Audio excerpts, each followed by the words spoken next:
అన్న పేరుతోటి మేము ముందుకు వస్తున్నాం. ప్రోగ్రెసివ్ డాక్టర్స్ ఫోరం అన్నది దేనికోసం ఏర్పాటు చేస్తామంటే మెడికల్ కౌన్సిల్లో ఎన్నికలు జరుగుతున్న ఈ సంవత్సరం 20 సంవత్సరాలుగా ఎన్నికలు జరగలేదు కదా. సో వాటికి వరకు కొంతమంది కోర్టులో కేసేసి ఈ జరిపించమని కోర్టు నుంచి ఆర్డర్ తెచ్చిన తర్వాత ఈ జరుగుతున్నాయి. కాబట్టి వీటిలో మేమందరం కూడా ఒక సమూహంగా ఏర్పడి ప్రభుత్వ వైద్య కళాశాలలో పనిచేస్తున్న వాళ్ళు కానీ, ప్రభుత్వ వైద్య డాక్టర్లు కానీ, లేకపోతే ప్రైవేట్ వైద్యులు కానీ, ఐఎంఏ వైద్యులు కానీ అందరూ కూడా కలిసి మేమందరం ఒక సంఘంగా ప్రోగ్రెసివ్ డాక్టర్స్ ఫోరం అని ఒక ఫోరంగా ఫామ్ అయ్యాం. ఈ ఎన్నికల్లో పోటీ చేస్తున్నాం అన్నమాట. కారణం ఏంటంటే ఇది ఒక క్రమ పద్ధతిలో జీవించాలని, ఈ యొక్క మెడికల్ కౌన్సిల్ని ఒక క్రమ పద్ధతిలో జరిగించాలని, రిజిస్ట్రేషన్ ప్రక్రియ ఇది సులభతరం చేయాలనేది మా ఉద్దేశం. రిజిస్ట్రేషన్ ప్రక్రియలో కొంచెం లోపాలని చాలా సమయం తీసుకుంటుంది అక్కడ. అట్లాగే క్వాకరీకి అంటే క్వాకరీ వాళ్ళు కూడా కొంచెం మా యొక్క వైద్య వృత్తికి నష్టం జరుగుతుందని మనం అందరం భావించాం. కాబట్టి దానికి కూడా వ్యతిరేకంగా మేము కొంచెం స్థిరమైన నిర్ణయాలతో ముందుకు పోదాం అనుకుంటున్నాం. సో మాతో కలిసి వచ్చిన మా యొక్క ఐడియాలజీతో కలిసి వచ్చిన అందరూ కలిసి ఒకే ఐడియాలజీతో అందరం కలిసి ప్రోగ్రెసివ్ డాక్టర్స్ ఫోరం ఫామ్ అయ్యాం. మేము అన్ని మొత్తం రాష్ట్రంలో ఉన్నటువంటి ప్రతి ఒక్క వైద్యుల్ని కూడా కలవడం జరుగుతుంది. వాళ్ళతో వారి యొక్క సమస్యలన్నింటినీ మేము ముందుకు తీసుకుపోతామని, వాటి పరిష్కారం కొరకు మేము మా సంఘం గట్టిగా కృషి చేస్తుందని చెప్పేసి మేము పత్రికాముఖంగా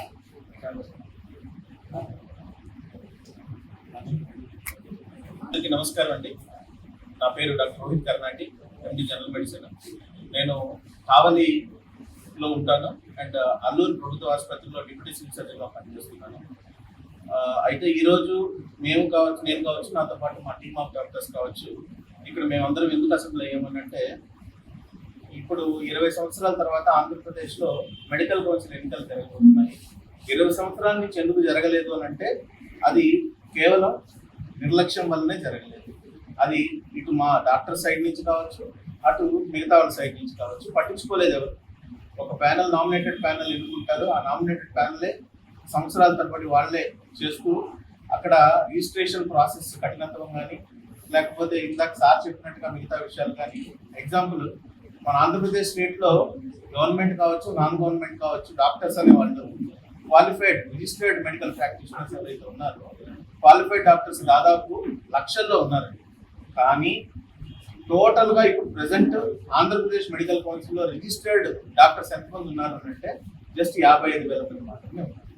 దానికి ఈ కొలమానం మేము ఎందుకు చెప్తున్నాం అంటే లక్షలు, ఒక 5-6 లక్షల్లో ఉండే డాక్టర్స్ రిజిస్టర్ కూడా చేసుకోకుండా ఎందుకు వల్ల అంటే ఈ కఠినమైన ప్రాసెస్ కావచ్చు, దానికి సంబంధించిన ఫీజులు కావచ్చు, లేదా దానికి పట్టే టైం కావచ్చు, ఆ ప్రక్రియ చాలా కఠినంగా ఉంది కాబట్టి డాక్టర్స్ అందరూ కూడా చాలా మంది ఇబ్బంది పడుతున్నారు. అలాగే ఫారెన్ మెడికల్ గ్రాడ్యుయేట్స్ ఎవరైతే బయట ఫారెన్ కంట్రీస్ లో చదువుకొని వస్తున్నారో వాళ్ళకి ఇక్కడ రిజిస్ట్రేషన్ చేయాలన్నా కూడా చాలా కఠినమైన ఇబ్బంది ఇక్కడ ఉంది. కాబట్టి దాన్ని సులభతరం చేయాలి, వాళ్ళందరినీ కూడా మనం రిజిస్టర్ ప్యానల్లో పెట్టుకోవాలి మనకి ఆంధ్రప్రదేశ్లో అన్నది. ఇలాంటి మేము ఒక 13 ఎజెండాలు మేము రెడీ చేసుకున్నాము. అది పత్రికాముఖంగా మీకు అందరికీ కూడా మేము ఇస్తాము. అయితే దానిలో భాగంగా ఈ రోజు మేమందరం ఇక్కడ అసెంబ్లీ అయింది ఏంటంటే నామినేషన్ ప్రక్రియకి ఈ రోజు చివరి రోజు కాబట్టి మాలో చాలా మంది ఇంతకు ముందు నామినేషన్ వేశారు. మిగిలిన వాళ్ళందరూ కూడా ఈ రోజు నామినేషన్ వేశారు. టోటల్ గా ఒక 13 మంది ఫుల్ ప్యానెల్ తో మేము ఇలా వెళ్తున్నాము. దీనిలో మిగతా ప్యానెల్స్ కి మా ప్యానెల్ కి డిఫరెన్స్ ఏంటి, మాకున్న ప్రత్యేకత లేదా మా బలం ఏంటి అంటే మిగతా ప్యానెల్స్ కి మా ప్యానెల్స్ లో మా ప్యానెల్ వరకు చూసుకుంటే గవర్నమెంట్ డాక్టర్స్ ఉన్నారు, ప్రైవేట్ మెడికల్ ప్రాక్టీషనర్స్ ఉన్నారు, దాంతోపాటు డిఫరెంట్ అసోసియేషన్స్. ఇప్పుడు మనకి హెల్త్ డిపార్ట్మెంట్ లో 3 వింగ్స్ ఉన్నాయి. Director of medical education, director of secondary health, director of public health. 3 wings లో నుంచి నేను యాక్చువల్ గా డైరెక్టర్ ఆఫ్ సెకండరీ హెల్త్ కి సంబంధించి ఏపీయూపీ డాక్టర్స్ జేఏసీ స్టేట్ ప్రెసిడెంట్ గా ఉన్నాను. నేను కూడా దీనిలో భాగం అవుతున్నాను. అలాగే ప్రైమరీ హెల్త్ డాక్టర్స్ నుంచి డాక్టర్ రవీంద్ర అక్కడ నాయకుడు కూడా దీనిలో భాగం అవుతున్నారు.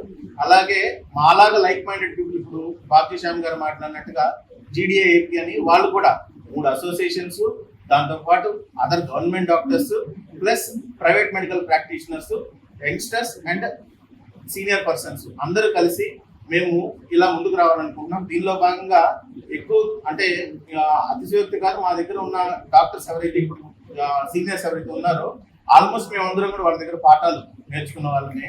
మా ప్రత్యేకత ఏంటంటే అలాంటి సీనియర్ మోస్ట్ డాక్టర్స్ గైడెన్స్ తో, నారాయణరావు గారు కానీ ఇలాంటి వాళ్ళ గైడెన్స్ తో మేమందరం కూడా ముందుకు వెళ్ళి ఖచ్చితంగా 13 మేము గెలుపు సాధించి టోటల్ ఉన్న 19 మంది మెంబర్స్ దాంట్లో 6 నామినేటెడ్ అండ్ 13 ఎలెక్టివ్ కాబట్టి 13 ప్యానల్ మేము ఎలా ఎట్టి పరిస్థితుల్లో మేము పుట్టి ఖచ్చితంగా మెడికల్ ఎథిక్స్ పెంచాలి. ఏపీ మెడికల్ కౌన్సిల్లో స్టాండర్డ్స్ అనేవి మార్చాలి. అక్కడ ఉన్న కఠినమైన ప్రాసెస్ అన్ని కూడా సులభతరం చేసి అందరికీ యాక్సెసిబుల్గా వెళ్ళాలి.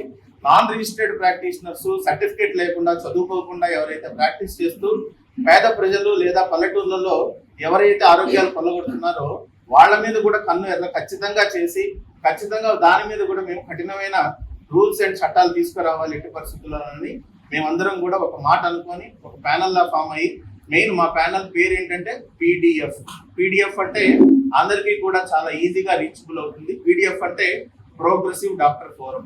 పీడిఎఫ్ ప్యానల్ అని అంటే అందరికీ ఈజీగా యాక్సెసిబుల్ ఉంటుందని అందరం అనుకుని ఇలా ఫామ్ అయ్యాము. సో మేము అందరినీ అప్పీల్ చేసుకునేది ఏంటంటే స్టేట్ లో ఉన్న డాక్టర్స్ అందరికీ కూడా మాకు ఖచ్చితంగా మీ ఓటు, అమూల్యమైన ఓటు మాకు వేసి మమ్మల్ని ఎంకరేజ్ చేసి రాబోయే రోజుల్లో ఏపీ మెడికల్ కౌన్సిల్ దిశని ఖచ్చితంగా మార్చాలి. మార్చేదానికి మాకు అందరికీ కూడా మీరు అవకాశం ఇస్తారు.